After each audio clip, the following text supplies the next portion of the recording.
Yeah, my name is Einar.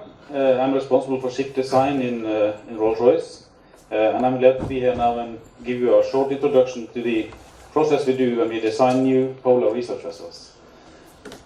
It's also very important, let's say, communication or collaboration between the scientists, like you, the authorities, and also the industry that is involved in such a complex work. The polar research vessels, they are probably the most advanced vessels we design. They are complex of nature, but also by many other reasons that I will touch in this presentation. On the screen here, you have the two example vessels, Kronprins Haakon, that will be delivered in a few weeks, and also the Sir David Attenborough for the British Antarctic survey, that will be delivered next year. These are 100% capable oceanographic research vessels, meaning they can do all kind of oceanographic research. In addition, they will go deep into the ice. So the idea about these vessels, they will go more remote, they will go deeper, colder, they will go more silent, and they will do this in a safer way than they did before. When the Norwegian authorities decided to build a new research vessel, that was actually the first time they built a purpose-built vessel since the Fram was built in 1891. So this is not a thing they do every day. And this also creates some, let's say, challenges and new, let's say, issues when going into this building period. There are many stakeholders. They have really high expectations. And I would say, from my point of view, I've been involved in projects in 2008. It has been a really interesting journey. And from the first idea, I now went to reality.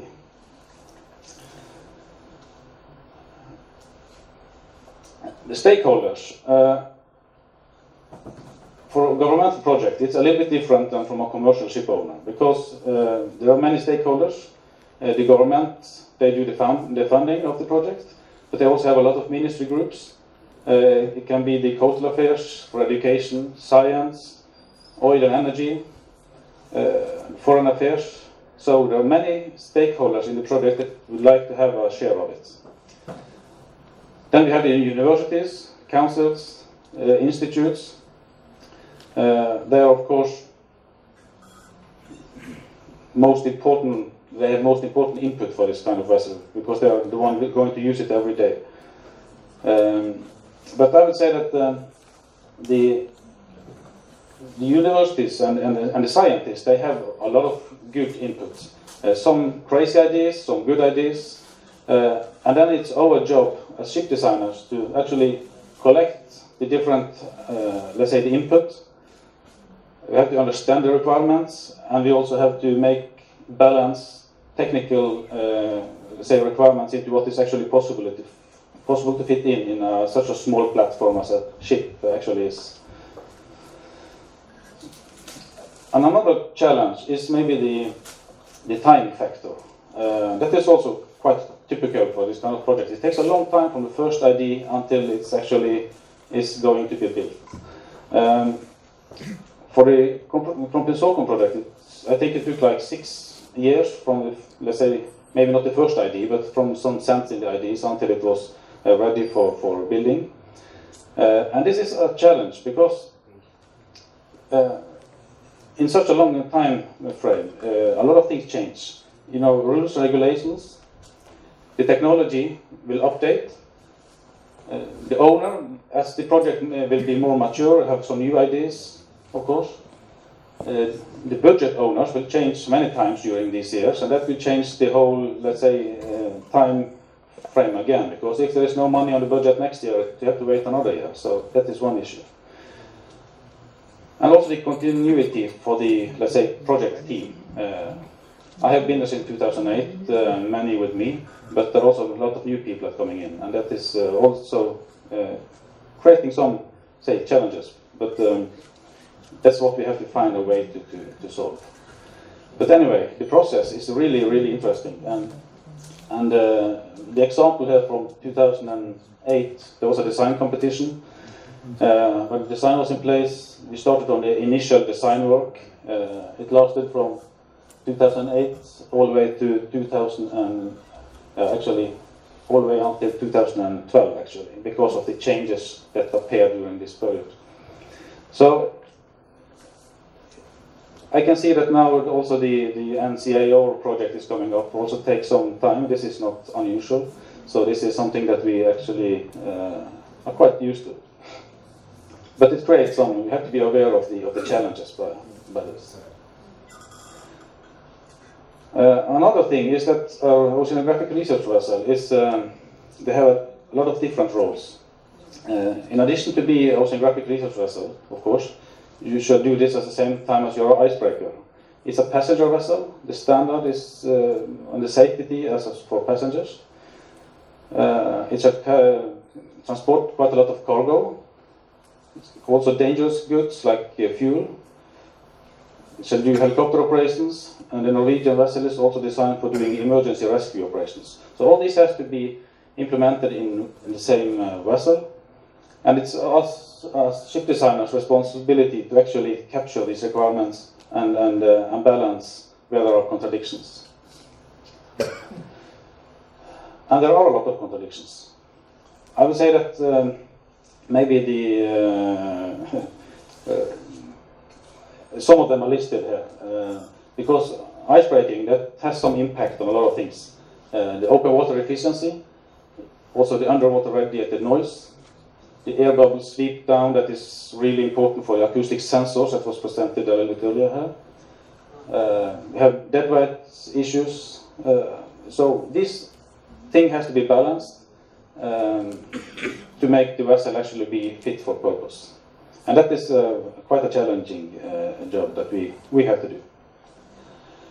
So just a few words about also the integration of systems and all, and the let's say all the parts involved, because as ship designers we are leading this work, both for the main suppliers of the main equipment, but also so many other parties that should have a say in this such a project. And I will not go into each one of these, but the communication, of course, there is communication between each party as well, but it has to be led by someone that can capture all these requirements and make it work. Luckily, most of these, let's say, at least from the industry, they are very close to where we are, because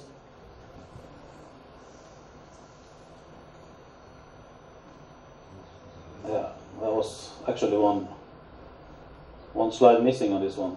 But what I should say is that the industry players here, I should show let's say each and every company, but as a Norwegian, I am quite proud to say that more than 70% of the actual value of equipment on board a vessel like from Pesokon, also David Attenborough, is from Norwegian suppliers, even if they are built in Italy or in UK or wherever. It's actually very high level of Norwegian equipment on board.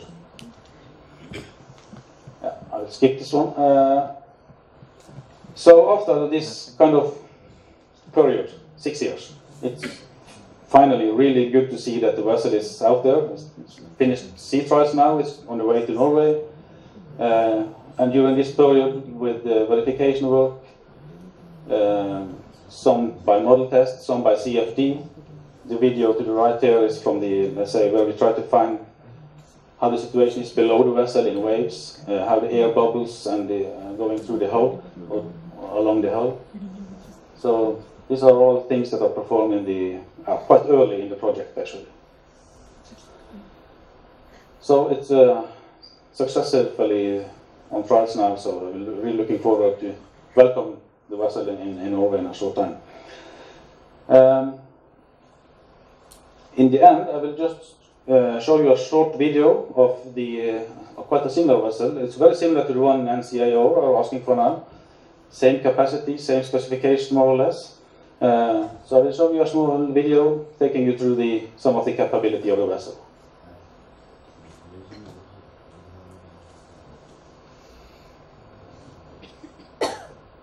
There was some nice music here in the video, but maybe it's not possible.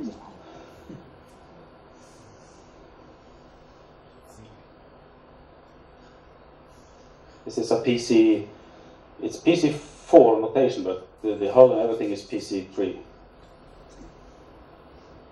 The propeller were reduced ice class just to make them even more silent. It's more easy to make silent propellers with a slightly less ice class. It's a NERC in UK that owns the vessel, but it will be operated by the British Antarctic Survey. It will replace 2 vessels they have today, one oceanographic and one cargo vessel. So this will do both in one.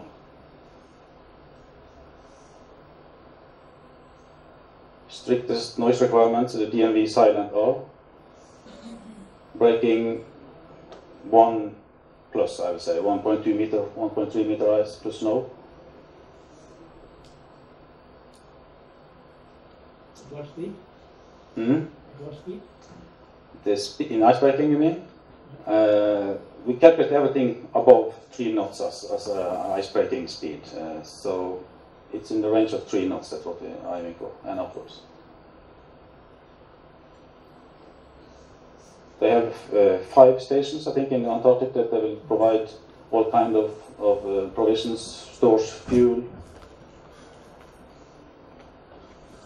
900 cubics of helicopter fuel on board, so it's more like a tanker, in addition to being a passenger vessel. And this is boat to make boat phase, if you have heard that name. That is this glider. It's named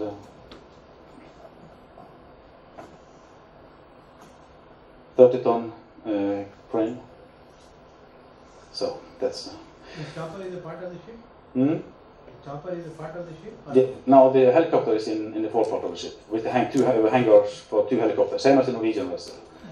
We also have a design with the helicopter deck midship, but the British, they wanted to have it in 4 ships, so let's say most of the vessel was capable for all kind of oceanographic research, crane use, whatever, coring, seismic and everything. So it's, that was their decision. Thank you. Thank you. This,